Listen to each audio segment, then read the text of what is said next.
Welcome to my YouTube channel HR Educational Hub মৰমৰ ছাত্ৰ ছাত্ৰীসকল আজি আমি আলোচনা কৰিম নগাঁও জিলাৰ হাফ ইয়াৰলি এক্সামিনেশ্যন ক্লাছ 10ৰ জেনেৰেল সায়েন্সৰ যেটো কোৱেশ্চন পেপাৰ আছে এই কোৱেশ্চন পেপাৰখনত যিকেটা 45 টা MCQ আছে সেই MCQ কেটা আমি 100% কনসেপচনৰ হৈতে আলোচনা কৰিম ইয়াৰ আগতে বহুত কেটা জিলাৰ কোৱেশ্চন পেপাৰ সলভ কৰি দিয়া হৈছে যদি তোমালোকে ভিডিঅ'বোৰ চোৱা নাই ভিডিঅ'বোৰ চাই লবা আৰু এই হাফ ইয়াৰলি এক্সামৰ কোৱেশ্চন পেপাৰত যেনেকুৱা টাইপৰ কোৱেশ্চন আহিছে ঠিক তেনেকুৱা টাইপৰ কোৱেশ্চনে তোমালোকৰ যেটো মেট্ৰিক পৰীক্ষা আছে সেই মেট্ৰিক পৰীক্ষাটো আহিব গতিকে তোমালোকে এইবোৰ ভালদৰে সলভ কৰিবা এইবোৰ সলভ কৰিলে তোমালোকৰ 90% এনে তোমালোকে পাই যাবা মৰমৰ ছাত্ৰ ছাত্ৰীসকল এইবাৰ তোমালোকৰ যেটো নলবাৰী জিলাৰ যেটো সায়েন্সৰ কোৱেশ্চন পেপাৰ আছে সেই কোৱেশ্চন পেপাৰখন বহুতে টান আহিছে হেতু মই সলভ কৰি দিছো তোমালোকে চাই লবা কেনেকুৱা ধৰণৰ কোৱেশ্চন আহিছে আৰু সেই কোৱেশ্চন পেপাৰটো অলপ বেছি ষ্টেণ্ডাৰ্ডাইজড হয় মানে যিবোৰ বেসিক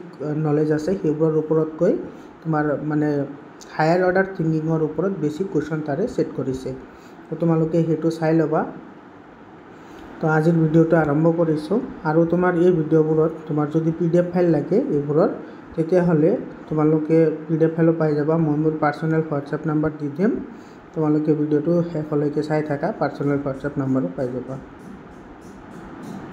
প্ৰথম প্ৰশ্নটো কি কৈছে চোৱা তলৰ কোনটো যৌগক সোডা এসিড নিৰ্বাপন যন্ত্ৰত ব্যৱহাৰ কৰা হয় কাৰণ এ দিছে সোডিয়াম ক্লোৰাইড বি দিছে sodium carbonate sodium hydrogen carbonate আৰু D number option ammonium chloride এতে চোৱা যেটো তোমাৰ অগ্নি নিৰ্বাপন যন্ত্ৰত ব্যৱহাৰ কৰা যেটো যৌগ হেতু হৈছে তোমাৰ সোডিয়াম হাইড্ৰোজেন কাৰ্বনেট এটো যাক আমি বেকিং সোডা বুলিও কওঁ তো এটো ব্যৱহাৰ কৰা হয় আৰু কঠিন পানী বীজাণুমুক্ত কৰিবলৈ তোমাৰ কি কৰা হয় সোডিয়াম কাৰ্বনেট ব্যৱহাৰ কৰা হয় মনত ৰাখিবা 2 নম্বৰ কোৱেশ্চন চোৱা ইয়াতে তোমাৰ ব্যালেন্স কৰিবলৈ দিছে যেটো আছে তোমাৰ এটো চোৱা ম্যাঙ্গানিজ অক্সাইড আছে তাৰ লগত আছে তোমাৰ হাইড্ৰোক্লোৰিক এসিড আৰু ফৰ্মেশন হৈছে তোমাৰ ম্যাঙ্গানিজ ক্লোৰাইড তাৰ পিছত আহিছে ওয়াটাৰ আৰু কি আহিছে ক্লোৰিন গেছ ইয়াতে লক্ষ্য কৰা ইয়াতে ক্লোৰিন দুটা ইয়াতে ক্লোৰিন দুটা আছে তো টোটাল ক্লোৰিন হল 4টা তো ইয়াতে আমি কেইটা দিব লাগিব 4টা দিব লাগিব তো 4টা দিয়াৰ লগে লগে তোমাৰ ক্লোৰিন 4টা হৈ গল ইয়াতে হাইড্ৰোজেন আছে দুটা সৰি ইয়াতে 4টা হাইড্ৰোজেন হৈ গল ইয়াতে আছে দুটা হাইড্ৰোজেন তো ইয়াতেও আমি কি কৰিম 2 বহাই দিম 2 বহাই দিয়াৰ লগে লগে ইয়াতে হাইড্ৰোজেন দুটা হল অক্সিজেনৰ দুটা হৈ গল ইয়াতে অক্সিজেন কি আছে দুটা আছে তো আমাৰ এটো সন্তুলন হৈ গল তো ইয়াতে চোৱা x ৰ ঠাইত তোমাৰ কি আছে x ৰ ঠাইত আছে 4 তাৰ পিছত ইয়াতে তোমাৰ y ৰ ঠাইত কিমান আহিছে y = 2 আৰু তোমাৰ z = কিমান আহিছে 1 আহিছে মানে তোমাৰ 4 2 1 আহিব এটোৰ आंसर কোনটোত আছে এটো C নম্বৰ অপচনত আছে C নম্বৰ অপচনটো কাৰেক্ট হয় 3 নম্বৰ কোৱেশ্চনটোত কি কৈছে চোৱা তলত দিয়া কোনবোৰ তাপীয় বিযোজন বিক্ৰিয়া সো তাপীয় বিযোজন হিবোৰক কোৱা হয় যিবোৰ তোমাৰ তাপৰ দ্বাৰা সংঘটিত বিযোজন বিক্ৰিয়া হয় তো ইয়াতে চোৱা ক্যালসিয়াম কাৰ্বনেটৰ তাপীয় বিযোজনত ক্যালসিয়াম অক্সাইড আৰু কাৰ্বন ডাই অক্সাইড গেছ উৎপন্ন হয়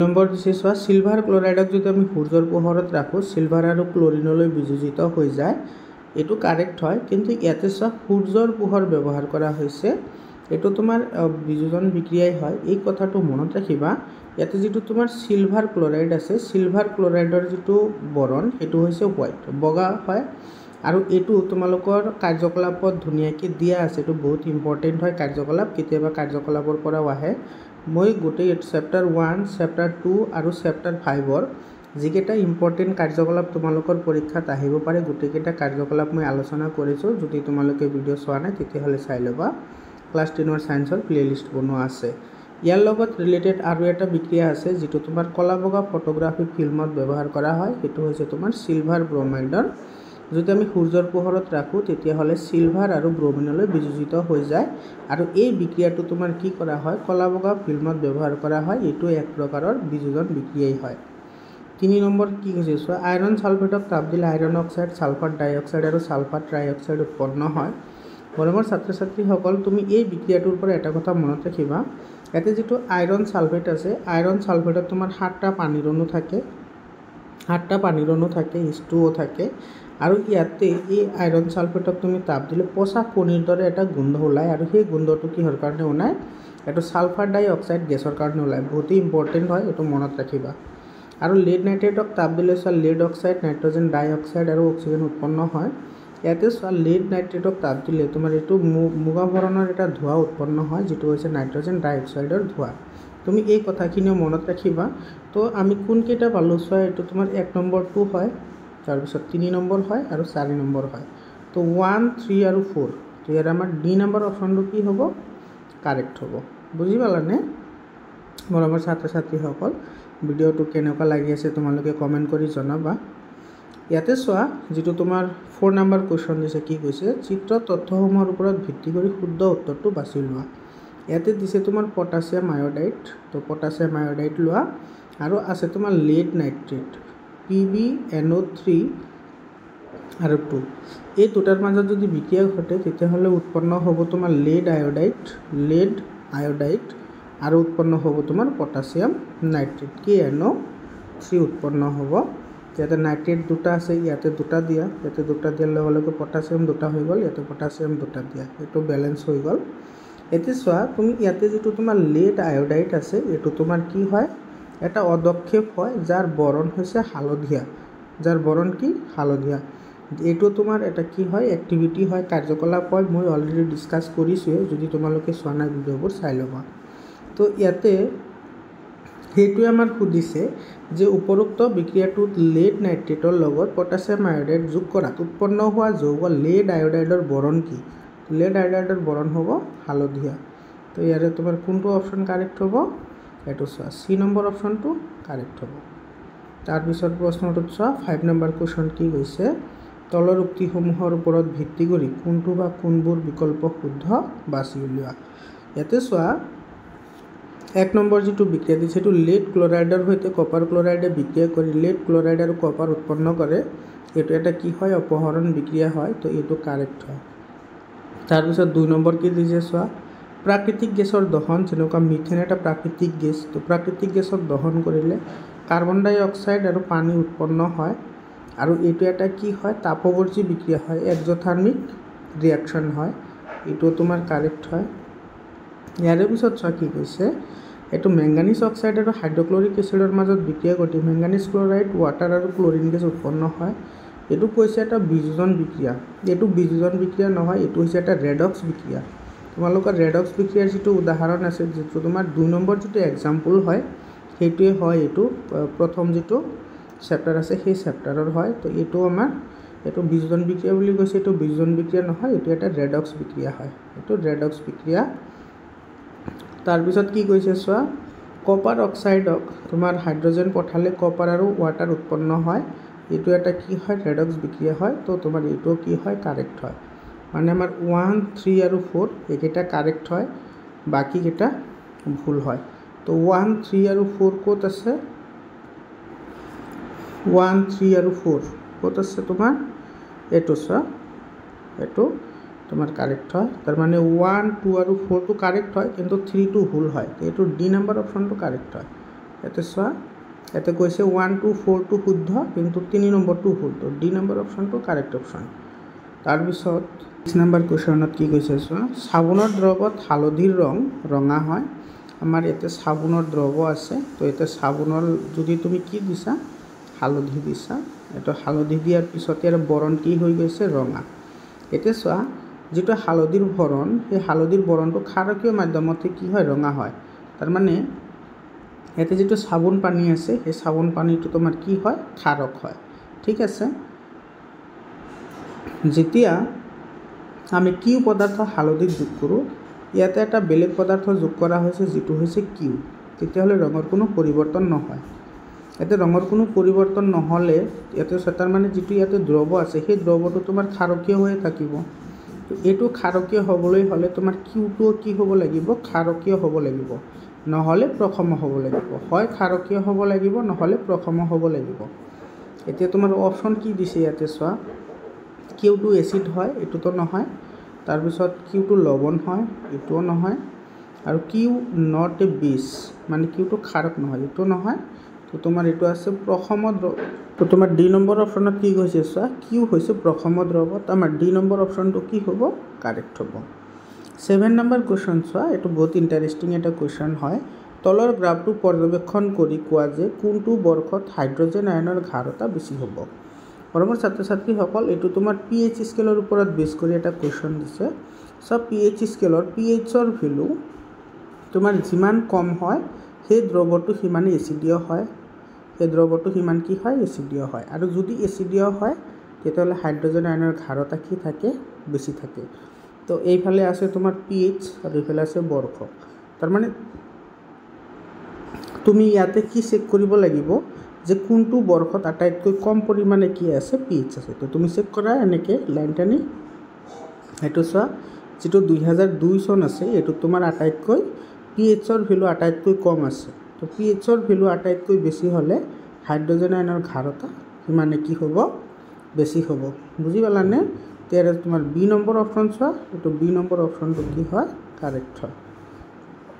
8 নম্বৰ কুৱেশ্যনটো চোৱা কি কৈছে, ইয়াতে তলৰ চিত্ৰত দিয়া তথ্যসমূহৰ ওপৰত ভিত্তি কৰি তলৰ কোনবোৰ উক্তি শুদ্ধ সেইটো লিখিবলৈ দিছে। ইয়াতে চোৱা, এইটো তোমাৰ কাৰ্যকলাপ হয়, এইটো মই অলৰেডি ডিছকাশ্যন কৰিছোঁৱে, তোমালোকে ভিডিঅ'টো চাই ল'বা। ভিডিঅ' মই বনাই থৈছোঁ এইবোৰ অলৰেডি, কাৰণ এইবোৰ বহুত ইম্পৰ্টেণ্ট হয়, যিবোৰ কাৰ্যকলাপ আছে বহুতেই দৰকাৰী হয়। ইয়াতে কি কৈছে চোৱা, ইয়াতে দিয়া আছে তোমাৰ হাইড্ৰক্লৰিক এচিড দিয়া আছে। তো যিহেতু হাইড্ৰক্লৰিক এচিড হয়, গতিকে হাইড্ৰক্লৰিক এচিডে তোমাৰ কি কৰিব পাৰে, হাইড্ৰজেন আয়ন বা তোমাৰ ৱাটাৰৰ লগত ৰিয়েকশ্যন কৰি হাইড্ৰজেন আয়ন ফৰ্মেশ্যন কৰিব পাৰে, যাৰ কাৰণে হাইড্ৰক্লৰিক এচিডে তোমাৰ ইলেক্ট্ৰিচিটি বা বিদ্যুৎ কি কৰিব পাৰে, কণ্ডাক্ট কৰিব পাৰে। ৰিজন কি দিছে চোৱা, বাল্বটো নজ্বলিব যিহেতু বিদ্যুৎ বিশ্লেষ্য আম্লিক প্ৰকৃতিৰ নহয়, এইটো মিছা, কাৰণ তোমাৰ যিটো হাইড্ৰক্লৰিক এচিড আছে এইটো আম্লিক প্ৰকৃতিৰ হয়, গতিকে বাল্বটো জ্বলিব লাগিছিল, কিন্তু ইয়াতে নজ্বলি বুলি কৈছে, তো এইটো আমাৰ ইনকাৰেক্ট অপশ্যন হয়। বি নম্বৰ কি কৈছে চোৱা, বাল্বটো জ্বলি উঠিব যিহেতু হাইড্ৰক্লৰিক এচিড এটা তীব্ৰ এচিড আৰু ই বিদ্যুৎ পৰিবহণৰ বাবে আয়নৰ সৃষ্টি কৰিব পাৰে। এইটো আমাৰ কাৰেক্ট অপশ্যন হ'ল। বাল্বটো জ্বলি নুঠিব যিহেতু বৰ্তনীটো সম্পূৰ্ণ নহয়, এইটো তোমাৰ ইনকাৰেক্ট ষ্টেটমেণ্ট হয়। এইটো বাল্বটো জ্বলি নুঠিব যিহেতু, অৰ্থাৎ কি বাল্বটো জ্বলাটো বিদ্যুৎ বিশ্লেষৰ প্ৰকৃতিৰ ওপৰত নিৰ্ভৰ কৰে। তো তোমাৰ এইটো কি হ'ব, কাৰেক্ট হ'ব, কাৰণ তোমাৰ ইয়াতে চোৱা, এইটো তোমাৰ ইনকাৰেক্ট হ'ব, কাৰণ ইয়াতে তোমাৰ বাল্বটো জ্বলি নুঠিব বুলি কৈছে, কিন্তু এইখিনি কথা তোমাৰ কাৰেক্ট দিছে, কিন্তু ইয়াতে নুঠিব বুলি কৈছে, সেইকাৰণে তোমাৰ ইনকাৰেক্ট হ'ল। তো আমাৰ যিটো 2 নম্বৰ ষ্টেটমেণ্ট আছিল সেইটো কাৰেক্ট হয়, মানে ইয়াতে তোমাৰ শুদ্ধ উত্তৰটো হ'ব অনলি 2, মানে এইটো চি নম্বৰ অপশ্যনটো কাৰেক্ট হ'ব। 9 নম্বৰ কুৱেশ্যন চোৱা, এইটো একেবাৰে ইজি হয়, এইটো তোমাক মিলাবলৈ দিছে। ইয়াতে চোৱা, এ অংশ আৰু এইটো হৈছে বি অংশ, এইটো মিলাব লাগে। যিটো হালধি আছে, হালধিটো কি হয়, এটা প্ৰাকৃতিক সূচক হয়, তো এইটো আহিব 2 নম্বৰৰ লগত। মিথাইল অৰেঞ্জটো কি হয়, এইটো এটা সাংশ্লেষিক সূচক হয়। হাইড্ৰক্লৰিক এচিড এটা তীব্ৰ এচিড হয়, আৰু তোমাৰ এচিটিক এচিড এটা উইক এচিড হয়, মানে মৃদু এচিড হয়। তাৰমানে এ নম্বৰটো আহিব 2 নম্বৰৰ লগত, এ নম্বৰটো 2 ক'ত ক'ত আছে সেইটো চোৱা, বাকী যিকেইটা আছে সেইকেইটা কাটি দিয়া, সেইটো চোৱা, এইটোতো নাই, এইটোতো নাই, তো আমাৰ এটাই ৰৈ গ'ল। তো এইটো তোমালোকে যিবোৰ অপশ্যন আহে সেইবোৰ এনেকৈ মিলাবা, এইটো মিলোৱাত মানে কম টাইম লাগে আৰু ইজিও হয়, যিহেতু তোমাৰ 1 নম্বৰটো 2 নম্বৰৰ লগত আহিব, তো তুমি 1 নম্বৰটো 2 নম্বৰৰ লগত মিলাবা, তাৰপিছত বাকী যিকেইটা অপশ্যনটো নিমিলে সেইকেইটা তোমাৰ এনেই কেঞ্চেল হৈ যাব। মিথাইল অৰেঞ্জটো হৈছে সাংশ্লেষিক সূচক, মানে এইটো 3 নম্বৰৰ লগত আহিব, এইটোত আছে। হাইড্ৰক্লৰিক এচিড এটা তোমাৰ তীব্ৰ এচিড হয়, তো চি নম্বৰটো 4ৰ লগত আছে, আৰু তোমাৰ এচিটিক এচিডটো তোমাৰ মৃদু এচিড হয়, এইটো 1ৰ লগত আছে, তো আমাৰ বি নম্বৰ অপশ্যনটো কাৰেক্ট হ'ল। 10 নম্বৰ কুৱেশ্যন চোৱা, তলৰ মৌলসমূহৰ কোনটো গোটে ডবাৰেনাৰৰ ট্ৰায়াড গঠন নকৰে। মৰমৰ ছাত্ৰ ছাত্ৰীসকল, যিটো ডবাৰেনাৰৰ ট্ৰায়াড আছে এইটোৰ ওপৰত মই এটা ভিডিঅ' অলৰেডি বনাই থৈছোঁ, তোমালোকে তাতে গৈ চাবা। ডবাৰেনাৰৰ ট্ৰায়াডৰ ওপৰত বহু ধৰণৰ কুৱেশ্যন হয়, বহুতেই ইম্পৰ্টেণ্ট হয়। তো ডবাৰেনাৰে মাত্ৰ 3টাহে ট্ৰায়াড গঠন কৰিব পাৰিছিল, সেইকেইটা হৈছে লিনাক, কাছৰবাৰী, কলেবৰী। মই এনেকৈ মনত ৰাখিছোঁ, এইটো চোৱা, লিনাক মানে লিথিয়াম, ছ'ডিয়াম, পটাছিয়াম, কাছৰবাৰী কেলছিয়াম, ষ্ট্ৰণ্টিয়াম, বেৰিয়াম, আৰু কলেবৰী ক্লৰিন, ব্ৰমিন, আয়ডিন। তো লিনাক, কাছৰবাৰী, কলেবৰী তুমি এনেকৈতো মনত ৰাখিব পাৰা। তো NPS মানে নাইট্ৰজেন, তাৰপিছত ফছফৰাছ আৰু আৰ্ছেনিক এইটোৱে তোমাৰ ডবাৰিন আৰু ট্ৰাইড গঠন নকৰে। তো ইয়াৰে তোমাৰ বি নম্বৰ অপশ্যনটো কাৰেক্ট হয়। 11 নম্বৰ কুৱেশ্যন চোৱা। 11 নম্বৰ কুৱেশ্যনত কি কৈছে, পৰ্যাবৃত্ত তালিকাৰ বৰ্গ এটাত মৌলৰ পাৰমাণৱিক ব্যাসাৰ্ধৰ পৰিৱৰ্তন চিত্ৰত তলত দিয়া ধৰণে দেখুওৱা হৈছে। এটা পৰিৱৰ্তনৰ কথা কৈছে। এটা চোৱা তোমাৰ সোডিয়ামৰ যিটো পাৰমাণৱিক ব্যাসাৰ্ধ 186 দিছে, আৰু ইয়াতে লিথিয়ামৰ দিছে 152, ৰুবিডিয়ামৰ দিছে 244, চিজিয়ামৰ হৈছে তোমাৰ 262 আৰু পটাছিয়ামৰ হৈছে 231। যদি আমি এই মৌলসমূহক পাৰমাণৱিক ব্যাসাৰ্ধৰ বৰ্ধিত ক্ৰমত সজাওঁ তেন্তে শুদ্ধ বিকল্পটো বাছি উলিয়াও। বৰ্ধিত ক্ৰম মানে সৰুৰ পৰা ডাঙৰলৈ। তো ইয়াতে সৰু কোনটো আছে চোৱা, সৰু তোমাৰ একেবাৰে সৰু আছে এইটো, মানে এইটো হ'ল তোমাৰ কি লিথিয়াম। তাৰপিছত কোনটো আছে, তাৰপিছত আছে তোমাৰ এইটো সোডিয়াম। চোৱা সোডিয়াম আছে, কাৰণ সোডিয়ামৰ 186 হয়, সোডিয়াম গ'ল। তাৰপিছত আছে তোমাৰ পটাছিয়াম, এইটো পটাছিয়াম, এইটো 231 হয়। তাৰপিছত আছে তোমাৰ ৰুবিডিয়াম, এইটো চোৱা 244 হয়, তো এইটো হ'ব RB। আৰু তাৰপিছত আছে তোমাৰ কোনটো, এইটো চিজিয়াম আছে, এইটো হ'ব তোমাৰ CS। তো লিথিয়াম, সোডিয়াম, পটাছিয়াম, ৰুবিডিয়াম, চিজিয়াম কোনটো অপশ্যনত আছে, এইটো চোৱা তোমাৰ এ নম্বৰ অপশ্যনত আছে। তো এ নম্বৰ অপশ্যনটো কাৰেক্ট অপশ্যন হয়। 12 নম্বৰ কুৱেশ্যনত কি কৈছে চোৱা, এজন ছাত্ৰই মেণ্ডেলিভৰ পৰ্যাবৃত্ত তালিকাখন অধ্যয়ন কৰি কেইটামান উক্তি লিখিলে। এই উক্তিকেইটাৰ ওপৰত শুদ্ধ কোনটো হ'ব চোৱা। পি নম্বৰ যিটো উক্তি সেইটো কি লিখিছে, কাৰ্বনক পৰ্যাবৃত্ত তালিকাত কোনো নিৰ্দিষ্ট স্থান দিয়া নাছিল। তো এইটোতো তোমাৰ মেণ্ডেলিভৰ পৰ্যাবৃত্ত তালিকাতো কাৰ্বনৰ স্থান আছিল, হয়নে? মৌলসমূহৰ পাৰমাণৱিক ভৰ পৰ্যায়ক্ৰমে বা ক্ৰমান্বয়ে বৃদ্ধি পোৱা নাছিল। এইটো তোমাৰ কাৰেক্ট হয়, কাৰণ মেণ্ডেলিভৰ সময়ত যি 63টা মৌলৰ বিষয়ে জনা গৈছিল, এইটো মনত ৰাখিবা। মেণ্ডেলিভৰ সময়ত 63টা মৌলৰ বিষয়ে জনা গৈছিল। সিহঁতৰ যিবোৰ পাৰমাণৱিক ভৰ, সেই ভৰবোৰ তোমাৰ সুষমভাৱে কি হোৱা নাছিল, বৃদ্ধি হোৱা নাছিল। মানে তোমাৰ ধৰা 1 আহিল, তাৰপিছত 2, তাৰপিছত 3 আহিব লাগিছিল, কিন্তু এনেকুৱা হোৱা নাছিল, মানে তোমাৰ ডিফাৰেণ্ট আছিল। তাৰপিছত R নম্বৰটো কি কৈছে চোৱা, ইয়াতে মৌল এটাৰ সমস্থানিকবোৰৰ ৰাসায়নিক ধৰ্মসমূহ একেই, কিন্তু পাৰমাণৱিক ভৰসমূহ বেলেগ বেলেগ হয়। এইটো তোমাৰ কাৰেক্ট ষ্টেটমেণ্ট হয়। কিন্তু এটা কথা মনত ৰাখা, মেণ্ডেলিভে তোমাৰ যিকেইটা সমস্থানিকৰ যিটো ধৰ্মসমূহ একেই হৈছিল আৰু পাৰমাণৱিক ভৰসমূহ বেলেগ বেলেগ হোৱা স্বত্তেও তোমাৰ মেণ্ডেলিভে তোমাৰ সমস্থানিকবোৰৰ কোনো স্থান নিৰ্ধাৰণ কৰিব পৰা নাছিল। এইটো বৰ্তমান এইটো তোমাৰ মেণ্ডেলিভৰ এটা কি আছিল, সীমাবদ্ধতা আছিল। কোনটো বিকল্পই মেণ্ডেলিভৰ পৰ্যাবৃত্ত তালিকাৰ সীমাবদ্ধতা কি কৰিছে, প্ৰকাশ কৰিছে। তো ইয়াৰে যিটো তোমাৰ সমস্থানিক আছে, সমস্থানিকক তোমাৰ সঠিক স্থান নিৰূপণ কৰিব পৰা নাছিল। তো তোমাৰ অনলি এইটো তোমাৰ আৰটো কি হ'ল, শুদ্ধ হ'ল। তো ইয়াৰে বি নম্বৰ অপশ্যনটো তোমাৰ কি হয়, কাৰেক্ট হয়, বি নম্বৰ অপশ্যন। তাৰপিছত 13 নম্বৰ কুৱেশ্যন চোৱা কি কৈছে, মৌল Xএ XCl2 সংকেতৰ ক্লৰাইডৰ যৌগ গঠন কৰে। ই উচ্চ গলনাংকযুক্ত এটা গোটা পদাৰ্থ। X মৌলটো কোনটো একেটা বৰ্গৰ সৈতে থকাৰ সম্ভাৱনা সবাতোকৈ বেছি। ইয়াতে চোৱা যিটো যৌগ, সেই যৌগটো হৈছে XCl2। তাৰমানে ইয়াতে X যিটো মৌল আছে সেইটোৰ যোজ্যতা হৈছে 2 আৰু ক্লৰিনৰ যোজ্যতা 1, সেইটো তোমাৰ Xএ লয়। তোমালোকে ক্লাছ 9ত পঢ়ি আহিছা। মানে ধৰা X আৰু Y দুটা মৌল আছে, Xৰ যোজ্যতা 2 আৰু Yৰ যোজ্যতা 3। তেতিয়াহ'লে এই যৌগটোৰ যিটো Yৰ যোজ্যতা সেইটো Xএ লয় আৰু Xৰ যোজ্যতাটো Y লয়। ইয়াতে X মৌলটোৰ যোজ্যতা ক্লৰিনলৈ তোমাৰ Cl2 হৈছে আৰু ক্লৰিনৰ যোজ্যতা 1 লৈ তোমাৰ X আহিছে। তাৰমানে ইয়াতে যিটো যৌগ, সেই যৌগটোৰ যোজ্যতা 2 হ'ব লাগিব। ইয়াতে যিকেইটা মৌল দিছে সেই মৌলবোৰৰ ভিতৰত চোৱা কোনটোৰ যোজ্যতা তোমাৰ কি হয়, 2 হয়। তো সোডিয়ামৰ যোজ্যতা 1 হয়, মেগনেছিয়ামৰ যোজ্যতা 2 হয়, এলুমিনিয়ামৰ যোজ্যতা 3 আৰু চিলিকনৰ যোজ্যতা হৈছে 4। তো ইয়াৰে কোনটো শুদ্ধ হ'ব, তো এইটো বি নম্বৰ অপশ্যনটো কাৰেক্ট হ'ব। বুজি পালানে? বি নম্বৰ অপশ্যন কাৰেক্ট হয়, কাৰণ তোমাৰ মৌল এটাৰ যদি যোজ্যতা একে হয় তেতিয়াহ'লে সেইটো এটা বৰ্গতে স্থান দিয়া হয়। বি নম্বৰ অপশ্যনটো কাৰেক্ট হয়। 14 নম্বৰ কুৱেশ্যন চোৱা, ইয়াতে এছাৰশ্যন আৰু ৰিজনিঙৰ কুৱেশ্যন দিছে। এছাৰশ্যন ৰিজনিঙত কি কৈছে চোৱা, ইয়াতে সম্ভ্ৰান্ত গেছবোৰৰ যোজ্যতা শূন্য, এইটো তোমাৰ কাৰেক্ট হয়। যিবোৰ সম্ভ্ৰান্ত গেছ আছে সেই গেছবোৰৰ তোমাৰ যোজ্যতা কি হয়? শূন্য হয়। কিহৰ কাৰণে শূন্য হয়? কাৰণ ইহঁতৰ বহিঃৰতম কক্ষবোৰ কি হৈ থাকে? ইলেক্ট্ৰনৰ দ্বাৰা পূৰ্ণ হৈ থাকে। যেহেতু ইয়াৰ বহিঃৰতম কক্ষবোৰ ইলেক্ট্ৰনেৰে পূৰ্ণ হৈ থাকে, গতিকে তোমাৰ ইলেক্ট্ৰন হেৰুৱাৰ প্ৰৱণতাও নাথাকে আৰু গ্ৰহণ কৰাৰ প্ৰৱণতাও নাথাকে। সেইকাৰণে ইহঁতৰ যোজ্যতা কি হয়? শূন্য হয়। তাৰমানে তোমাৰ এছাৰশ্যন আৰু ৰিজন দুয়োটা কাৰেক্ট হয়, আৰু ৰিজনটো এছাৰশ্যনৰ শুদ্ধ ব্যাখ্যাও হয়।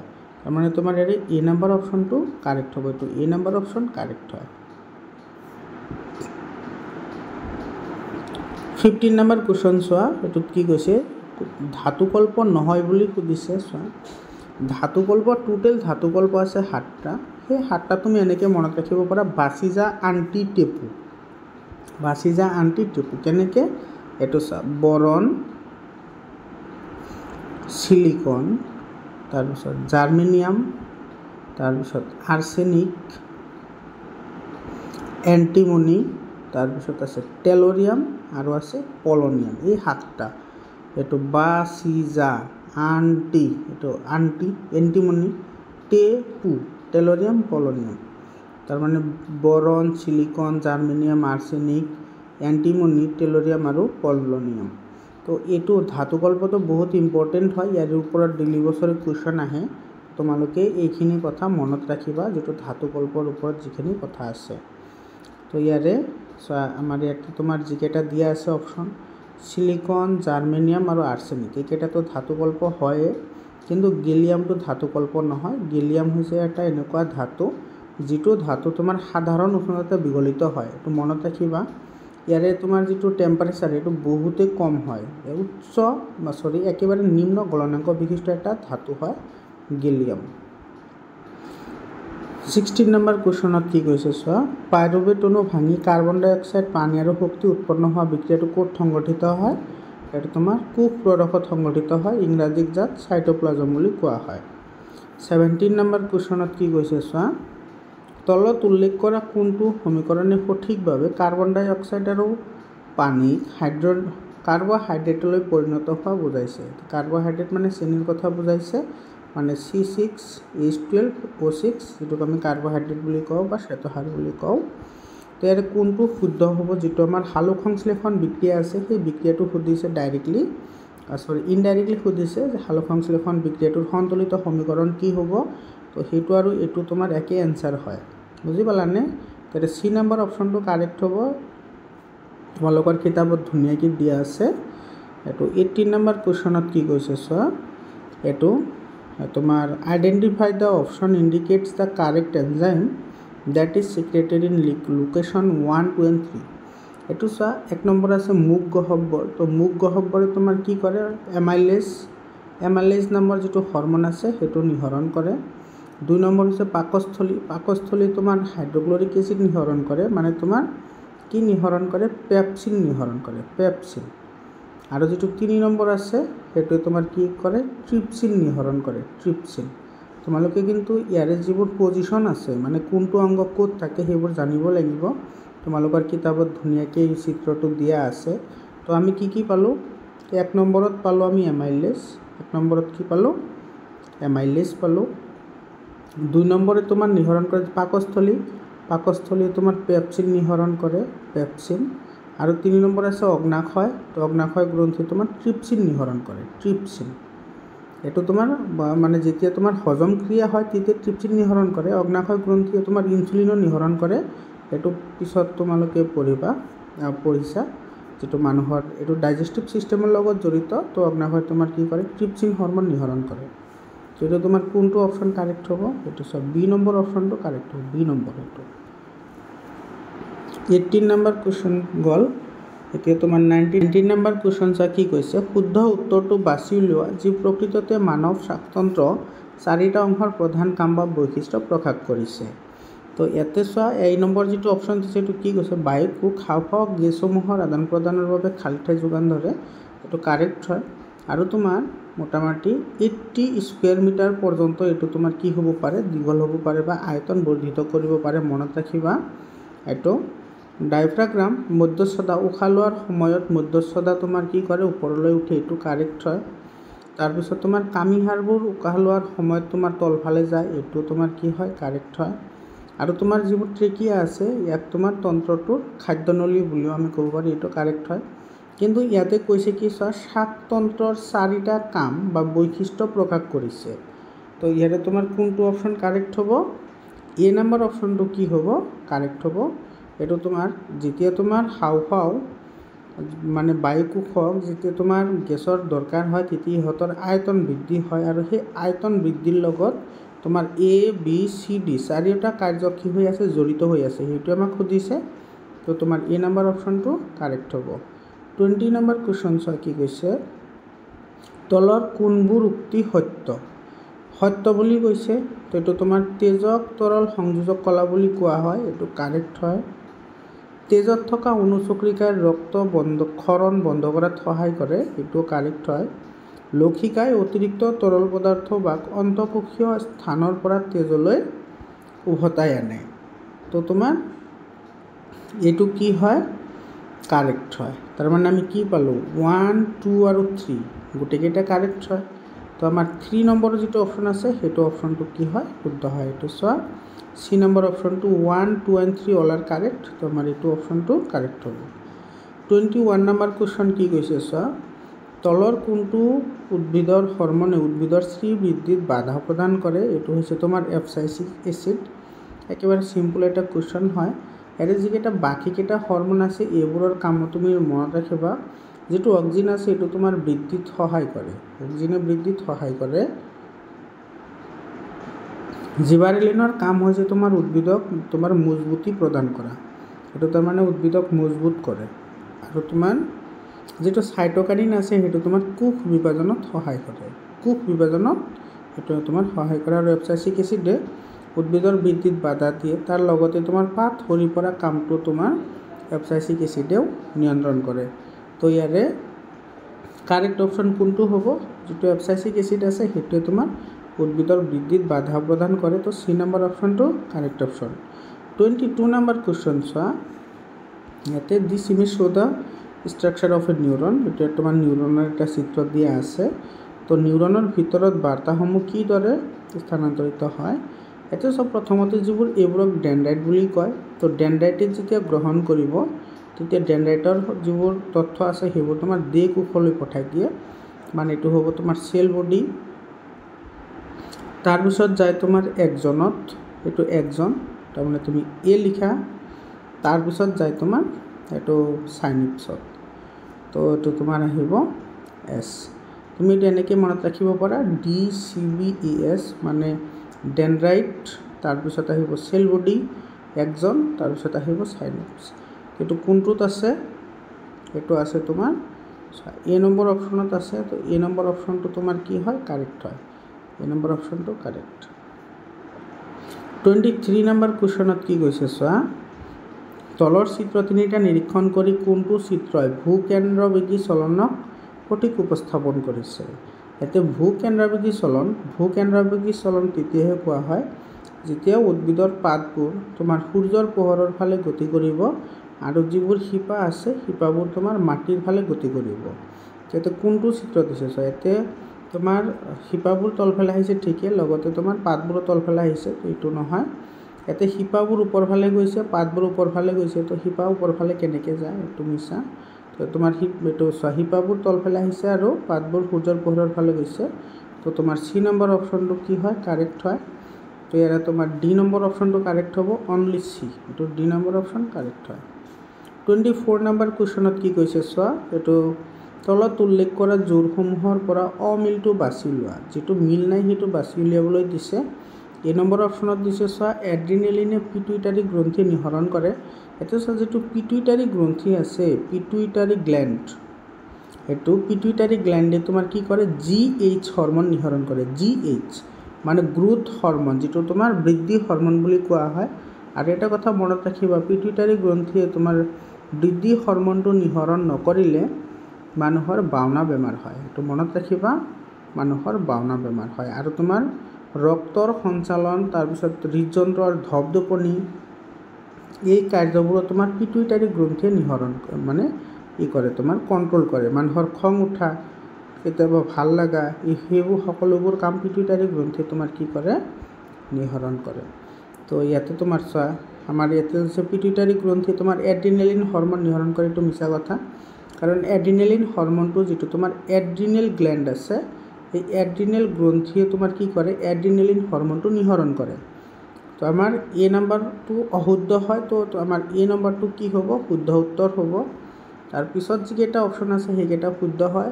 এইটো হৈছে টেষ্টোষ্টেৰন প্ৰষ্টেট গ্ৰন্থিয়ে নিহৰণ কৰে, ডিম্বাশয়ে এষ্ট্ৰজেন নিহৰণ কৰে, আৰু থাইৰয়েডে তোমাৰ থাইৰক্সিন হৰমন নিহৰণ কৰে। That means A will be the correct answer.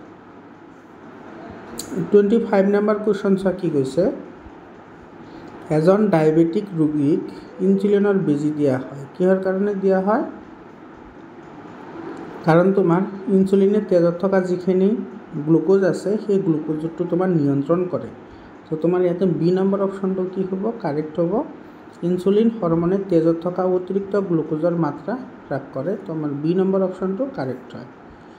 26 number কুৱেশ্যনত কি কৈছে চোৱা, এইটো ডিএনএৰ কোনটো অংশই প্ৰটিনৰ নিৰ্দেশনা দিয়ে? তো ডিএনএৰ কাৰ্যকৰী এককক জিন বুলি কোৱা হয়, যিবোৰে তোমাৰ প্ৰটিনৰ লগতে চাৰিত্ৰিক বৈশিষ্ট্যসমূহ প্ৰবাহিত কৰে। তেতিয়াহ'লে তোমাৰ চি নম্বৰ অপশ্যনটো কাৰেক্ট হয়। চি নম্বৰ অপশ্যনটো কাৰেক্ট। 27 নম্বৰ কুৱেশ্যন চোৱা কি কৈছে, যদি ঘূৰণীয়া সেউজীয়া মটৰ মাহৰ গুটি কেপিটেল আৰ ৱাই ৱাই খুতুৰা হালধীয়া মটৰ গুটি এইটো আৰ আৰু ৱাই ৱাইৰ লগত সংকৰণ ঘটোৱা হয়, তেতিয়া F1 জোনত উৎপন্ন হোৱা গুটিবোৰ কি হ'ব, এইটো ঘূৰণীয়া আৰু হালধীয়া হ'ব। এইটো তোমালোকৰ কিতাপৰ লেফ্ট ছাইডে এটা ডায়েগ্ৰাম দিয়া আছে, সেই ডায়েগ্ৰাম মানে মেণ্ডেলিভৰ যিটো দ্বিসংকৰণ পৰীক্ষা যিটো ব্যাখ্যা কৰিছে তাতে এইটো আছে।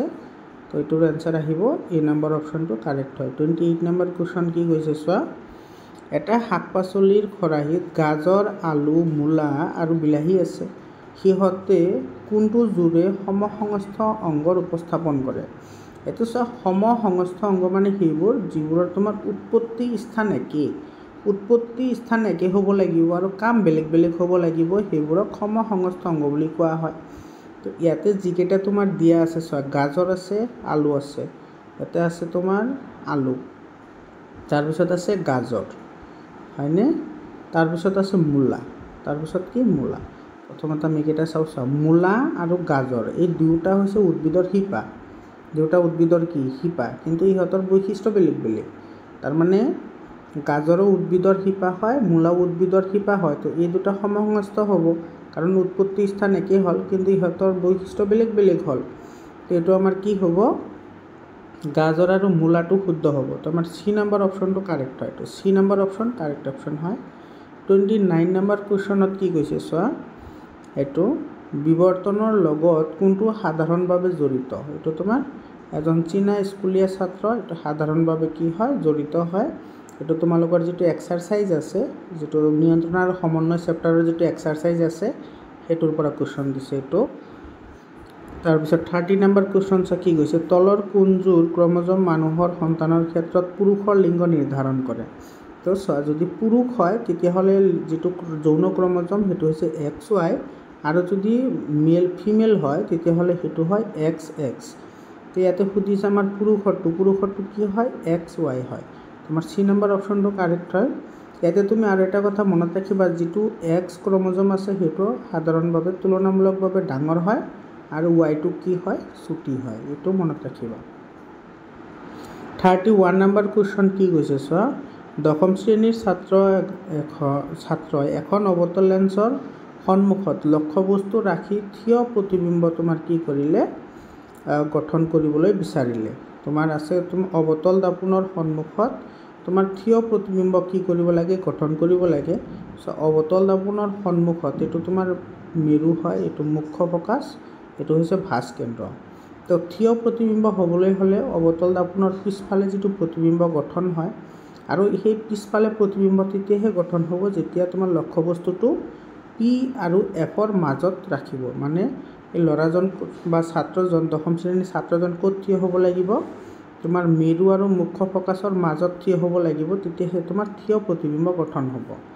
তো ইয়াৰে তোমাৰ কোনটো অপশন কাৰেক্ট হয় একটু চোৱা 2 নম্বৰ অপশনটো কাৰেক্ট হয় 2 নম্বৰ অপশন কাৰেক্ট হয় তো অনলি 2 ইজ কাৰেক্ট তো এইটো বি নাম্বাৰটো correct answer B number 32 number কুৱেশ্যনত কি কৈছে চোৱা তলৰ চিত্ৰই পোহৰৰ ৰশ্মি এখন উত্তল লেন্সৰ মাজেদি পাৰ হৈ যোৱাটো নিৰ্দেশ কৰিছে তো তোমাৰ যেটো লক্ষ্যবস্তু ৰখা হৈছে হেতু চোৱা এফ আৰু 2এফৰ মাজত ৰখা হৈছে এফ আৰু 2এফৰ মাজত যেতিয়া লক্ষ্যবস্তু ৰখা হয় তেতিয়া যেটো প্ৰতিবিম্ব গঠন হয় হেতু তোমাৰ 2এফৰ পৰা দূৰত হয় আঁতৰত হয় আৰু হেতু তোমাৰ এস বিন্দু আছে তো আমাৰ এস বিন্দু তেনেকে তোমাৰ কি হ'ব উল্টা প্ৰতিবিম্ব গঠন হ'ব তাহলে তোমাৰ ডি নম্বৰ অপশনটো কাৰেক্ট হ'ব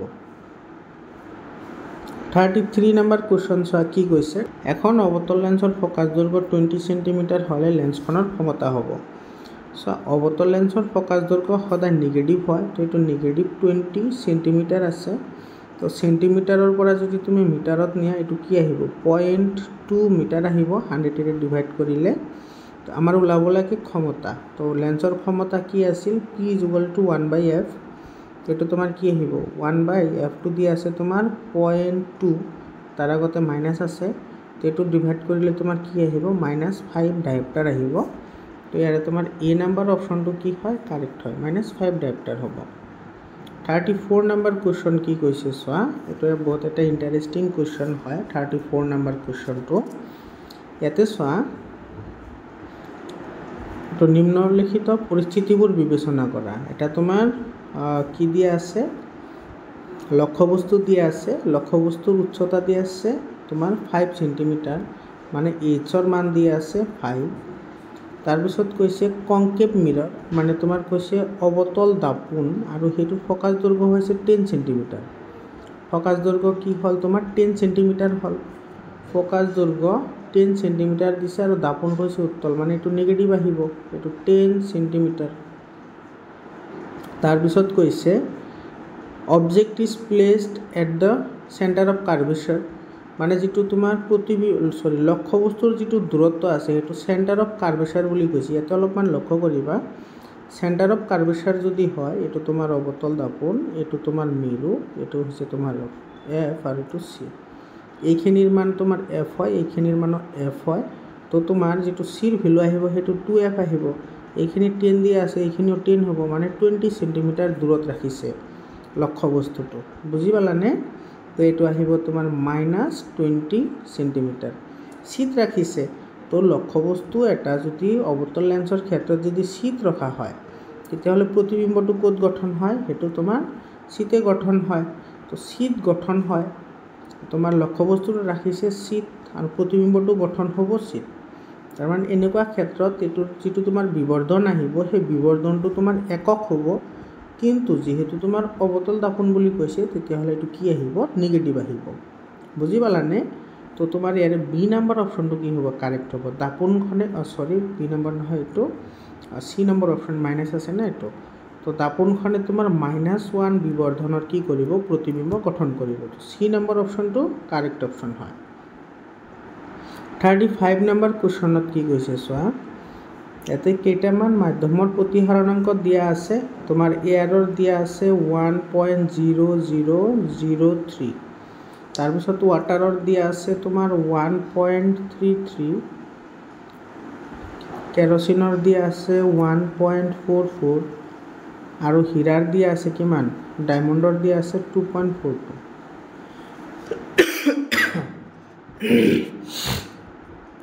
তো এতে চোৱা তোমাৰ প্ৰতিহাৰণাংক যিমান কম হয় প্ৰতিহাৰণাংক যিমানে কম হয় প্ৰতিহাৰণাংক কম হলে হেতু তোমাৰ কি হয় লঘুতৰ মাধ্যম হয় হেতু কি হয় লঘুতৰ মাধ্যম বুলি কয় প্ৰতিহাৰণাংক যিমানে কম হ'ব হেতু সিমানে লঘুতৰ হ'ব আৰু প্ৰতিহাৰণাংক যিমানে বেছি হয় হেতু সিমানে ঘনতৰ হয় তো ইয়াতে কি কৈছে কোনটো মাধ্যমৰ আলোকীয় ঘনত্ব বেছি তো হীৰাৰ প্ৰতিহাৰণাংক যেহেতু আটাইতকৈ বেছি গতিকে তোমাৰ হীৰা হ'ব আটাইতকৈ ঘনতৰ মাধ্যম বুজি পালানে তো সি নম্বৰ অপশনটো কাৰেক্ট অপশন হয় 36 নম্বৰ কোৱেশ্চনটো সত কি কৈছে একেবাৰে ইজি কোৱেশ্চন হয় ছাত্ৰ এজনে শেষৰ বেঞ্চত বহিলে বোৰ্ড এখন চত অসুবিধা পায় তো ল'ৰাজনে ভোগা বিকাৰটো কি হ'ব পিছৰ ফালে বহিছে এটো তোমাৰ পিছৰ ফালে বহিছে ইয়াতে বোৰ্ডখন আছে তো ইয়াৰে পৰা দেখা পোৱা নাই, তাৰমানে তোমাৰ কি হৈছে এইটো দূৰত, তাৰমানে মায়োপিয়া আছে, কাৰণ ওচৰৰ বস্তুবোৰ দেখা পাই আছে কিন্তু দূৰৰ বস্তুবোৰ দেখা পোৱা নাই। তো এইটো তোমাৰ বি নম্বৰ অপশ্যনটো কাৰেক্ট অপশ্যন হয়। 37 নম্বৰ কুৱেশ্যন কি কৈছে চোৱা, চকুৰ কি অংগৰ বাবে লেন্সৰ ক্ৰিয়াৰ ফ'কাছ দৈৰ্ঘ্যৰ পৰিৱৰ্তন হয়? একেবাৰে ইজি হয়, এইটো চিলিয়াৰী বেশী, এইটো চি নম্বৰ অপশ্যনটো কাৰেক্ট হয়। 38 নম্বৰ কুৱেশ্যনত কি কৈছে চোৱা, প্ৰিজমত বগা পোহৰ বিচ্ছৰণৰ চিত্ৰ দেখুওৱা হৈছে। চ' প্ৰিজমৰ মাজেৰে যেতিয়া বগা পোহৰ বিচ্ছৰণ কৰা হয় তেতিয়াহ'লে বৰ্ণালীৰ সৃষ্টি হয়, আৰু সেই বৰ্ণালীটো হৈছে ভিবজিউল, VIBGYOR। ইয়াতে violet, IndiGo, blue, green, yellow, orange আৰু ৰেড। ইয়াতে চোৱা এক্সৰ কথা কৈছে, তো এইটো এক্স মানে প্ৰথম যিটো ৰশ্মি আছে সেইটো, তো এইটো হ'ব এক্স। তাৰপিছত মাজৰ ৰশ্মিটো কি আছে চোৱা, 1 2 3, ইফালে 1 2 3, মাজত আছে জি, তো গ্ৰীণ হ'ব, তো এইটো হ'ব ৱাই। আৰু একেবাৰে ওপৰত থাকে ৰঙা ৰশ্মিটো, তো ৰঙা হ'ব টু জেড। মানে তোমাৰ এক্স আমি কি পালোঁ, ভায়লেট পালোঁ মানে বেঙুনীয়া, ৱাইটো পালোঁ গ্ৰীণ, আৰু আৰটো পালোঁ ৰেড। এইটো কোনটো অপশ্যনত আছে চোৱা, এইটো আছে তোমাৰ বেঙুনীয়া, সেউজীয়া আৰু ৰঙা। কোনটো অপশ্যনত আছে? এটা তোমার বি নম্বর অপশনত আছে। তো বি নম্বর অপশনটো কি হ'ব, কারেক্ট হ'ব, বেঙুনীয়া, সেউজীয়া, ৰঙা। B number option correct option হয়। 39 নম্বৰ কুৱেশ্যন কি কৈছে চোৱা, কোনটো বিকল্পই সূৰ্যোদয় আৰু সূৰ্যাস্তৰ সময়ত সূৰ্যৰ ৰং ৰঙা হোৱাটো সূচাইছে? তো ইয়াতে কি কৈছে চোৱা, ৰঙা ৰংটো বায়ুমণ্ডলে তাৰমানে সৰ্বাধিক বিক্ষিপ্ত কৰে, এইটো মিছা হয়। মানে ৰঙা ৰংটো বিক্ষিপ্ত কম কৰে, কাৰণ ৰঙা ৰঙৰ তৰংগ দৈৰ্ঘ্য বহুত বেছি হয়। বি নম্বৰ কি কৈছে চোৱা, সূৰ্য আৰু পৃথিৱীৰ মাজৰ দূৰত্ব হ্ৰাস পায়, এইটোৰ কাৰণে তোমাৰ সূৰ্যোদয় আৰু সূৰ্যাস্তৰ কোনো পৰিৱৰ্তন নহয়। তাৰপিছত কি কৈছে চোৱা, এইটো ৰঙা ৰঙৰ তৰংগ দৈৰ্ঘ্য বেছি দূৰত্ব কি কৰিব লাগে, অতিক্ৰম কৰিব লাগে। তো ইয়াৰে তোমাৰ এই অপশ্যনটো কাৰেক্ট হয়। আৰু বগা পোহৰ সাতটা ৰঙলৈ বিচ্ছুৰিত হয়, কিন্তু কেৱল ৰঙা ৰংহে বায়ুমণ্ডলত প্ৰৱেশ কৰে, এইটো মিছা হয়। তো আমাৰ চি নম্বৰ অপশ্যনটো কাৰেক্ট হ'ল। তো চি নম্বৰ অপশ্যনটো কাৰেক্ট অপশ্যন হ'ব। 40 নম্বৰ কুৱেশ্যনত কি কৈছে চোৱা, এইটো এছাৰশ্যন আৰু ৰিজনিঙৰ কুৱেশ্যন হয়। এছাৰশ্যন কি দিছে চোৱা, আকাশৰ নীলা ৰং দেখা যায় পোহৰৰ বিক্ষেপণৰ কাৰণে, এইটো তোমাৰ কি হয়, কাৰেক্ট হয়। আৰু নীলা ৰঙৰ তৰংগ দৈৰ্ঘ্য চুটি, এইটোও কাৰেক্ট হয়। কিন্তু ইয়াতে লক্ষ্য কৰা, যিটো পোহৰৰ বিক্ষেপণৰ কাৰণেহে তোমাৰ আকাশৰ ৰং নীলা দেখা যায়, তো নীলা ৰংটো চুটি তৰংগ দৈৰ্ঘ্যৰ হয় কাৰণে কি কৰে, চুটি তৰংগ দৈৰ্ঘ্য হোৱাৰ বাবে এইটো তোমাৰ বেছি পৰিমাণে কি হয়, বিক্ষিপ্ত হয়। আৰু তোমাৰ ৰঙা যিটো পোহৰ আছে সেইটো অধিক দূৰত্ব অতিক্ৰম কৰিবলগীয়া হয়। তাৰমানে তোমাৰ কি হ'ব, এছাৰশ্যন আৰু ৰিজন দুয়োটা কাৰেক্ট হয়, কিন্তু ৰিজনটো এছাৰশ্যনৰ শুদ্ধ ব্যাখ্যা নহয়। তো তোমাৰ কোনটো অপশ্যন আহিব, এইটো তোমাৰ বি নম্বৰ অপশ্যনটো কাৰেক্ট হ'ব। এইটো 40 বি নম্বৰ অপশ্যন কাৰেক্ট হয়। 41 নম্বৰ কুৱেশ্যনত কি কৈছে চোৱা, এইটো ৰিহানে খাদ্যবস্তু ৰন্ধাৰ কাৰণে যিকোনো শক্তিৰ উৎস ব্যৱহাৰ কৰিব পাৰে, কিন্তু সি এই কাৰ্যত উৎসৰ পৰা ধোঁৱা নিৰ্গত হোৱাটো নিবিচাৰে, হয়নে? এইটো এৰাই চলিব বিচাৰিছে, তেতিয়াহ'লে কোনটো শক্তিৰ উৎস ব্যৱহাৰ কৰিব? তো বিদ্যুৎ ব্যৱহাৰ কৰিব। তো বিদ্যুতত তোমাৰ কি নহয়, কোনো ধৰণৰ ধোঁৱা উৎপন্ন নহয়, অৰ্থাৎ তোমাৰ কি হয়, এইটো পৰিৱেশ প্ৰদূষণ কম কৰে। 42 নম্বৰ কুৱেশ্যনত কি কৈছে চোৱা, ছাত্ৰ এজনে অধ্যয়ন কৰি পালে যে জৈৱ গেছত বহু পৰিমাণে মিথেন পোৱা যায়, যাক ইন্ধন হিচাপে ব্যৱহাৰ কৰা হয়। ইয়াৰ দহনত ধোঁৱা উৎপন্ন নহয় আৰু আন জীৱাশ্ম ইন্ধনৰ বাবে অৱশিষ্ট থাকি নাযায়। জৈৱ গেছক শক্তিৰ ভাল নে বেয়া উৎস বুলি গণ্য কৰিব পাৰি? কাৰণ সুধিছে, তো বেয়া, যিহেতু ইয়াৰ দহনত ধোঁৱা উৎপন্ন নহয়, এইটোতো নহয়। তাৰপিছত ভাল হ'ব, যিহেতু মিথেন গেছ উৎপন্ন হয়, এইটো নহয়। বেয়া, যিহেতু ইয়াৰ দহনত কোনো অৱশিষ্ট নৰয়, এইটো চোৱা তোমাৰ অৱশিষ্ট নৰলে সেইটো ভালহে হয়, এইটো বেয়া বুলি কৈছে, তো এইটো আমাৰ ইনকাৰেক্ট ষ্টেটমেণ্ট হয়। ভাল, যিহেতু পৰিৱেশৰ ওপৰত কোনো প্ৰভাৱ নেপেলায়। তো আমাৰ কোনটো, এইটো ডি নম্বৰ অপশ্যনটো কাৰেক্ট হ'ব, কাৰণ এইটো বেছি তোমাৰ এইটোৰ লগত ৰিলেটেড হয়। 43 নম্বৰ কুৱেশ্যন চোৱা, এইটো একেবাৰে ইজি কুৱেশ্যন হয়। সৌৰকোষ প্ৰস্তুতকৰণত ধাতুকল্প কি ব্যৱহাৰ কৰা হয়? এইটো চিলিকন ধাতুকল্পটো ব্যৱহাৰ কৰা হয়। 44 নম্বৰ কুৱেশ্যন চোৱা, একেবাৰে ইজি কুৱেশ্যন হয় এইটো। এইটো তলৰ কোনটো সমুদ্ৰৰ পৰা প্ৰাপ্ত শক্তি নহয়, এইটো হৈছে ভূতাপীয় শক্তি। এইটো সমুদ্ৰৰ পৰা উৎপন্ন নহয়, এইটো তোমাৰ মাটিৰ তলত যিখিনি বিভিন্ন ধৰণৰ তোমাৰ প্ৰাকৃতিক দুৰ্যোগৰ ফলত মাটিৰ তলত যিখিনি তাপ উৎপন্ন হয়, সেই তাপটো কিবা প্ৰকাৰে বাহিৰত ওলাই আহিলে তাৰ সন্মুখত টাৰবাইন ঘূৰাই বিদ্যুৎ শক্তি উৎপন্ন কৰা হয়।